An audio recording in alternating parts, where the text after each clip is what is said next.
Welcome back to One Comic Book a Day, where we're covering Action Comics 148, Superman, Indian Chief. Okay, we're in it for it now. Oh.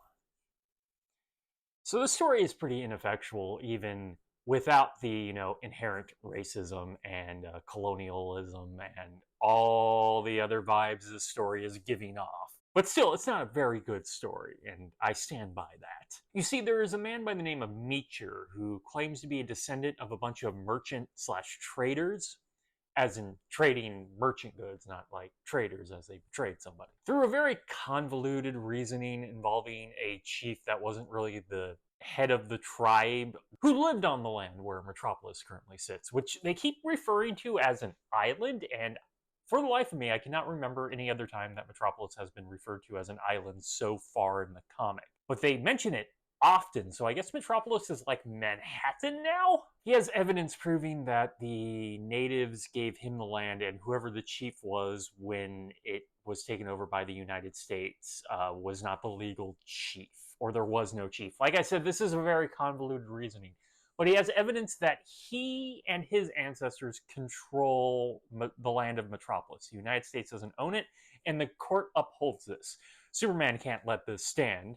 So already, it's mainly just a fight between white people over native land. It's not, say, like an indigenous person trying to fight back for land that was wrongly taken from them or had some sort of treaty for that. That would be a story interesting to see, but that one would also be kind of horrible because there's no way they would let that character, especially in the 1950s, end up with the land. So maybe this is a better solution. Possibly not. The better solution was not to do this story at all.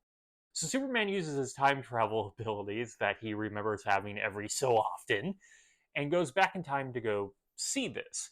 And this essentially makes things worse for the story itself. Not only is it in some ways ineffectual, it then makes a story about like Superman entirely messing with this culture and essentially making him a god to these indigenous folk.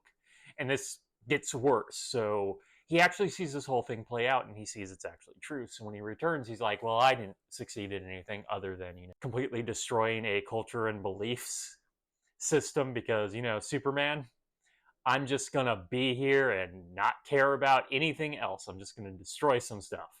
But as the court case is being heard, he realizes something, flies off to the museum, finds a belt from that time, and the translator reveals that they, in fact, did leave a chief. They made Superman their new chief. Oh, good. So it's just two white people over who really owns native land. So I really don't like this story. And it's strange because Superman is actually doing things in the story, and it does involve Superman's powers. It just feels way too subtle, and in no way is it like solved by only anything Superman can do. It's like a court case, and that's not like an interesting version of a Superman story. I guess it could be a good story, but this is not a good story for, the actual elements in it.